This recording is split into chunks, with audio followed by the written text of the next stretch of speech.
O Alcorão sobre embriologia.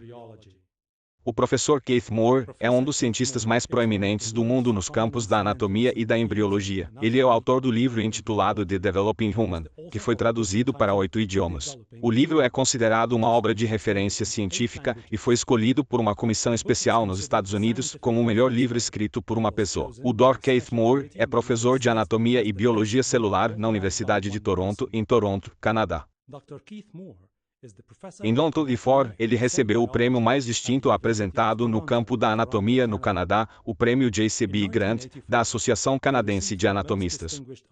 Ele dirigiu muitas associações internacionais, como a Associação Canadense e Americana de Anatomistas e o Conselho da União de Ciências Biológicas.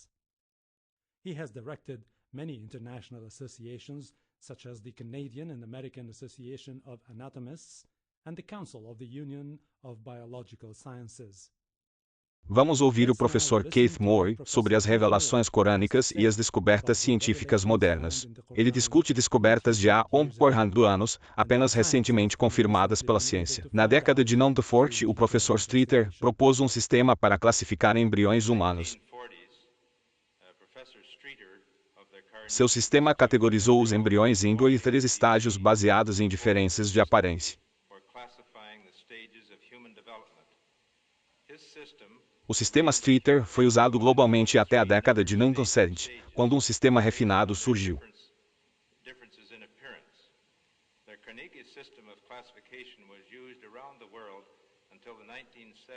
O Dr. Ronan O'Rahilly, do Instituto Carnegie, propôs o sistema atualizado.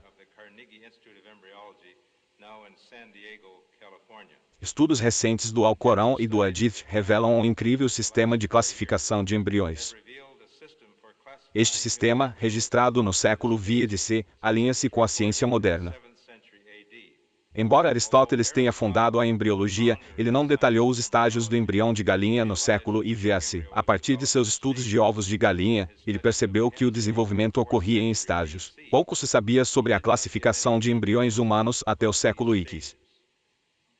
Assim, as descrições do Alcorão sobre os embriões não poderiam ser baseadas no conhecimento científico do século VI. A única conclusão razoável é que essas descrições foram reveladas a Maomé por Deus. Maomé, um homem analfabeto sem formação científica, não poderia ter conhecido tais detalhes. O primeiro estágio é o Adá.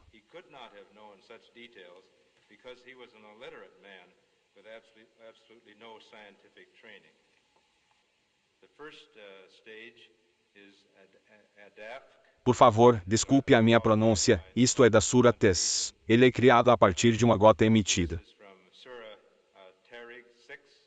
O termo árabe refere-se à emissão forçada de fluidos. Isto ocorre durante a ejaculação masculina e a ovulação feminina. As secreções masculinas, chamadas de sêmen, contêm espermatozoides. As secreções femininas, chamadas fluido folicular, contêm o óvulo. Este é o estágio de fecundação, formando o zigoto. O Alcorão refere-se ao zigoto como nuta. A nuta sofre divisão, chamada clivagem, à medida que se move para baixo do tubo uterino. Estes são os estágios da nuta durante a divisão celular. O termo nuta é usado várias vezes no Alcorão.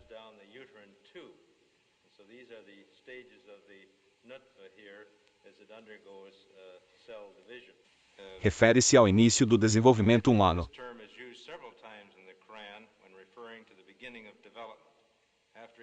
Depois de examinar essas referências, nuta refere-se a uma pequena gota contendo esperma e óvulo. O termo nuta também descreve o zigoto em divisão durante a clivagem. Ele sofre divisão celular e viaja através do tubo uterino para o útero. O Alcorão diz, então ele fez a sua descendência de uma quintessência de fluido. Salala é um termo árabe para a extração suave de células germinativas. Milhões de espermatozoides são produzidos, mas apenas um fertiliza o óvulo. O macho jovem e saudável ejacula de 30 a 50 milhões de espermatozoides. Apenas um esperma é extraído para fertilizar o óvulo.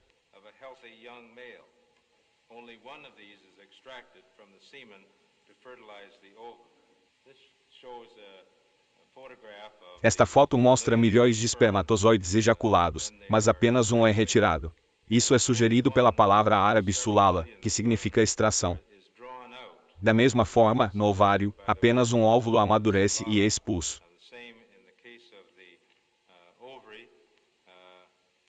É extraído de milhares disponíveis no ovário, novamente refletindo sulala. O próximo estágio é surpreendente.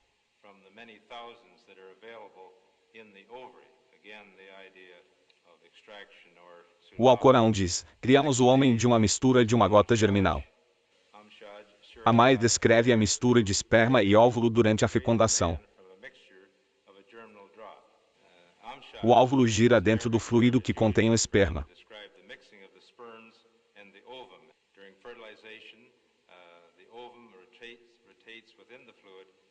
O esperma penetra nas camadas do óvulo, a coroa radiada e a zona pelúcida. A Sura Abasa não nos afirma, ele criou um novo indivíduo a partir de Nuta. Ele planejou e programou o indivíduo imediatamente após a criação. Elel é um termo árabe que significa vir a existir. Refere-se ao óvulo ou zigoto fertilizado. Os núcleos do espermatozoide e do óvulo se unem para formar o zigoto ou nuta. O zigoto então se divide em duas células, chamadas nuta de divisão.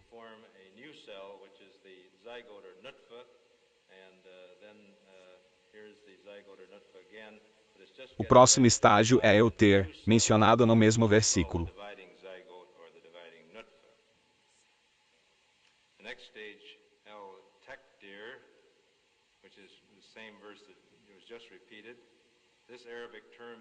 Euter significa a determinação de personagens. Desde o início, o zigoto ou nuta contém fatores genéticos. Os cromossomos contêm genes que determinam a cor dos olhos, do cabelo, da pele e de outras características. Esses genes também determinam a aparência facial e corporal. A Sura Al-Baqarah 23 diz: vossas esposas são como um terreno para vocês. Este termo árabe refere-se a arar a terra e semear sementes. Analisa as relações sexuais, o arado e a implantação do blastocisto. O blastocisto desenvolve estruturas semelhantes a raízes chamadas vilosidades coriônicas. Estes derivam oxigênio e nutrientes do sangue da mãe, como raízes de plantas.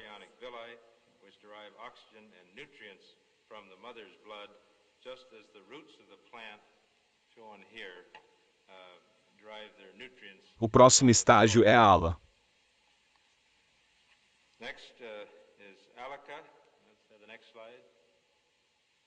O próximo slide mostra a ala. A Sura Al-Mu'minun 14 diz: criamos a gota em uma estrutura semelhante a uma sanguessuga. A alaka refere-se à aparência de sanguessuga do embrião em torno de 200 dias. Este slide mostra uma sanguessuga e um embrião humano de 23 dias. A semelhança entre as duas estruturas é incrível. O embrião humano é verdadeiramente parecido com uma sanguessuga nesta fase.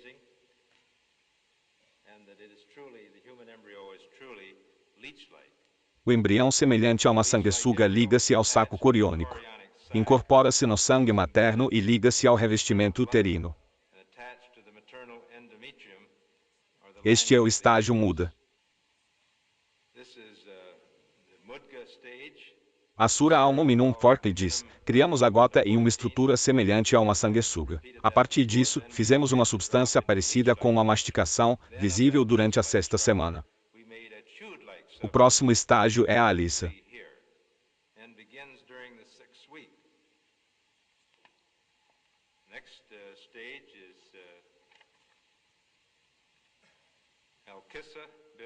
A Sura Al-Mu'minun continua: então vestimos os ossos com carne. Este termo árabe significa vestir os ossos com carne ou músculos. Depois que os ossos se formam, os músculos os cercam, permitindo o movimento do esqueleto.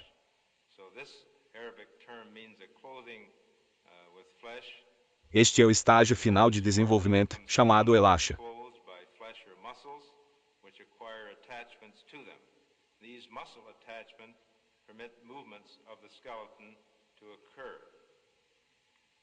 This is the final stage of development called Al-Nasha. Then we developed of him another. Anasha significa crescimento ou nascimento. Refere-se ao período fetal de crescimento e diferenciação. O período fetal mostra um crescimento notável, especialmente entre a nona e a sexta semanas. Observe a rapidez com que o feto cresce durante este estágio de Anasha.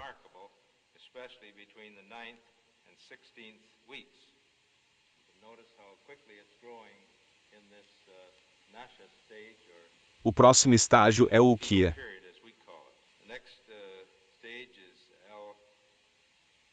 O Alcorão diz que a duração da gravidez e da separação é de 30 meses. O Ukiah refere-se à capacidade do feto de sobreviver fora do útero. Um feto com 24 semanas de idade ou mais tem uma hipótese razoável de sobrevivência.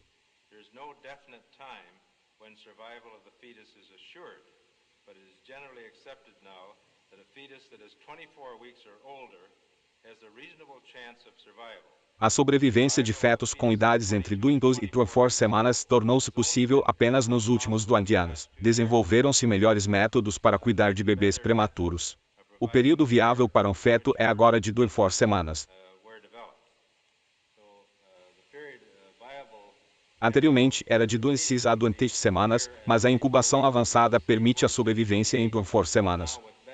Alguns bebês até sobrevivem às 20 semanas com incubação altamente sofisticada. Este período é chamado de viabilidade, a capacidade do feto de sobreviver fora do útero. O próximo estágio é o Adana al-Ulema.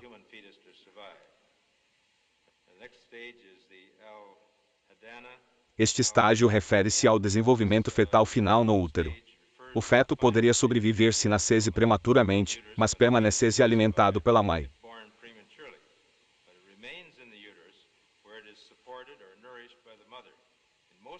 O útero atua como uma incubadora para bebês prematuros na maioria dos casos.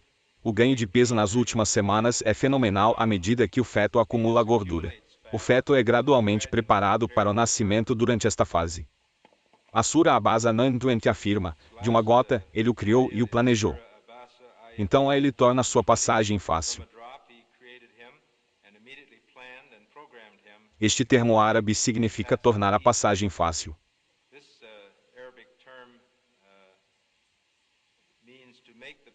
À medida que o nascimento se aproxima, os tecidos maternos, como as articulações do colo do útero e da pelvis, soltam-se. Isso facilita a passagem do feto pelo canal de nascimento. Os hormônios no sangue da mãe aceleram este processo durante o trabalho de parto inicial. O saco aniocoriônico, saco de águas, se expande e se projeta para o colo do útero. Isso faz com que o colo do útero se dilate, preparando-se para o nascimento. Quando o saco se rompe, o líquido amniótico fornece um caminho escorregadio para o feto. O feto passa pelo colo do útero e pela vagina para o exterior. Esses processos facilitam a passagem para o nascimento do bebê.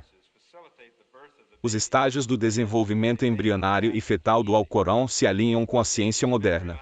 Devem ser usados ao ensinar estudantes muçulmanos sobre o desenvolvimento pré-natal.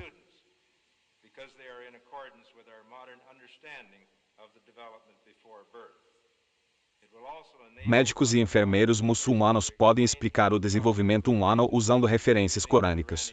Maomé não podia ter conhecido estes factos no século VI. A maioria foi descoberta apenas no século ISIS. Os muçulmanos concluem que esses fatos foram revelados a Maomé por Deus.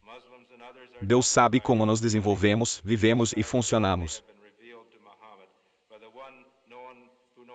Muito obrigado. Obrigado.